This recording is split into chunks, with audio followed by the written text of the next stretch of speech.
Annyeonghaseyo, it's Mark Siniza again and welcome back to my channel. We are on our 10th and final episode of our South Korea travel vlog and today we are going to visit Petite France and Garden of the Morning Calm. If you're new to this channel, please consider subscribing and hitting on the notification bell for you to get updates on my future vlogs and live streams. Kamsahamnida! Hello! So ngayon, nandito na kami sa Petite France. Yung second stop for today. So, entrance muna kami.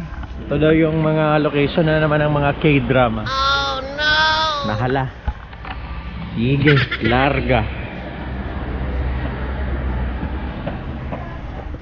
Petite France is a French-style theme park and was constructed in July 2008 in Gapyeong, South Korea. It became popular because of several Korean TV series were shot in the theme park. To name a few are One Spring Night, My Love from the Star, Secret Garden, and Personal Taste. Petite France can be reached by taking ITX or the regular train to Gapyeong and take the bus along and visit 3 popular attractions in Gapyeong. Check out episode 9 for the Nami Island vlog.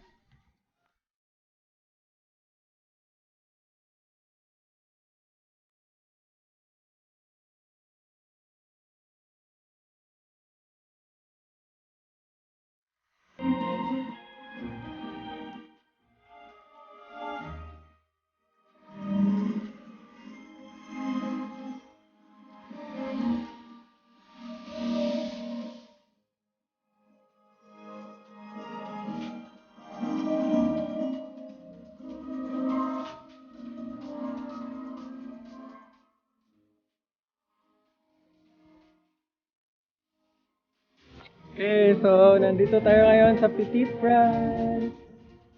So, spend lang mga 2 hours dito pag may plano pa kayong pumunta ng Garden of the Morning Calm. Kasi medyo malayo-layo, mga 1 hour pa siya from here.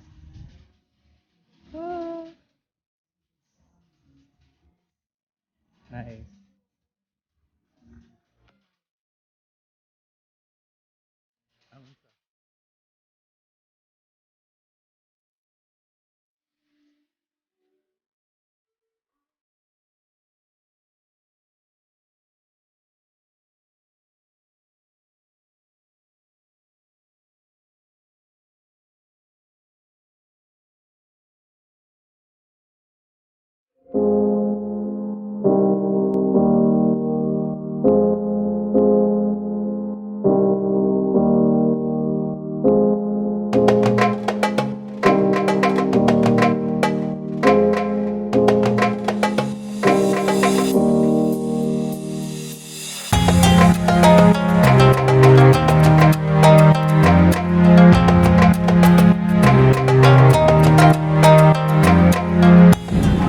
Done here in Petite France.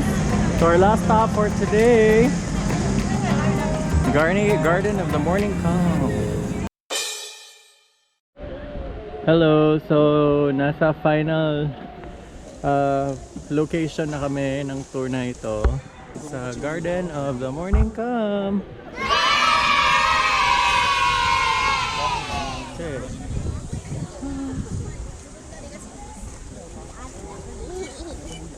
So may mga autumn foliage na, may mga flowers na dito. Tingnan natin. Kasi may nakausap kaming mami. May nakausap kaming mami na taga Toledo na bate. Nagsasabing bate daw. Check natin kung totoo bang pangit. Totoo bang bate.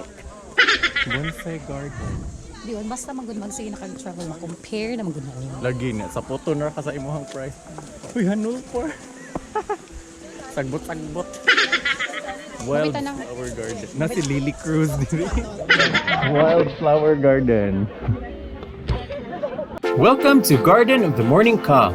It is a botanical garden located in Gapyeong district east of Seoul.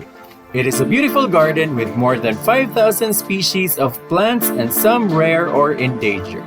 It is also a shooting location of some popular Korean TV series, namely Perfume, I Am Not Robot, She was pretty and love in the moonlight.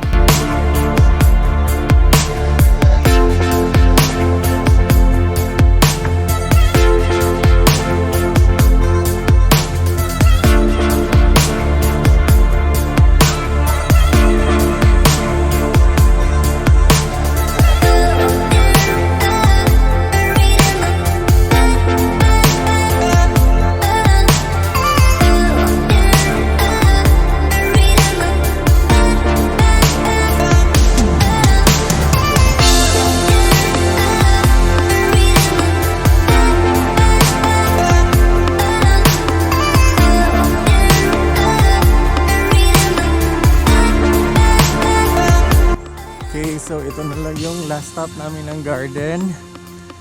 Sobrang ganda. Ito pala yung sinabi nung mga naunang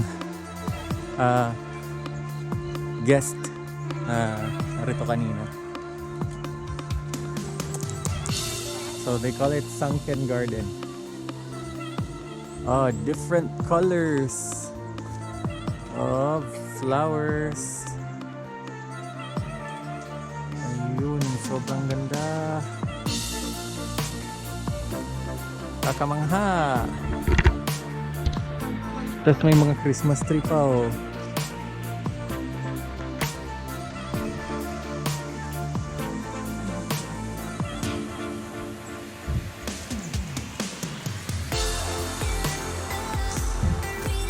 So, ara tagi dia ubos. Pakigunit sa puso. Wala na. Bridge na kami sa bridge.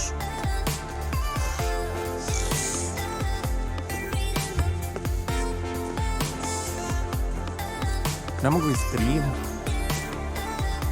Siguro. Ay, hindi sa bridge. Lagi. Ako sa bridge. Mga to pala.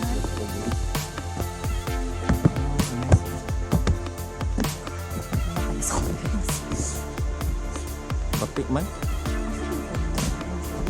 Dili mo na ni siya. Nindot siya tanawon. Batik mo gud siya ang ilaw. Ang yang nindot tanawon is ang babaw. Dapat ato mag-picture mo.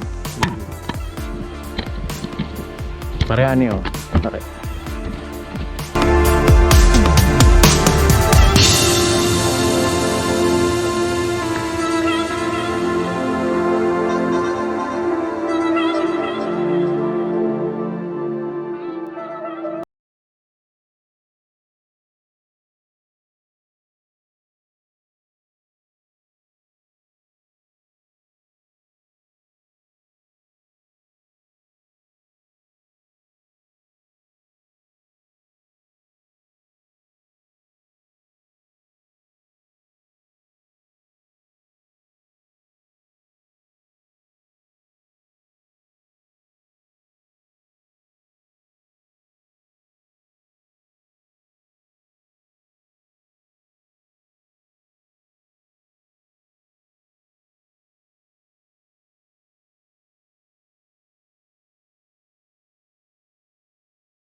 Garden of the Morning Calm. Bye-bye! Okay, so doon nagtatapos lahat ng adventures namin for today. So recap, Nami Island, Petite France, and Garden of Morning Calm. So, pauwi na kaming Seoul. We'll see you again in our next adventure. Bye! And that ends our South Korea travel vlog episodes. I'd like to thank everyone who supported and watched this series since episode 1. Maraming salamat sa inyong walang sawang suporta. If you have not seen the other episodes, you can check the entire playlist, link in the description box. And if you're new to this channel, please consider supporting by hitting on the subscribe button and the notification bell. Annyeong, 감사합니다. 네가 좋아하던 왕과 선물을 준비했겠지 기뻐할 너를 상상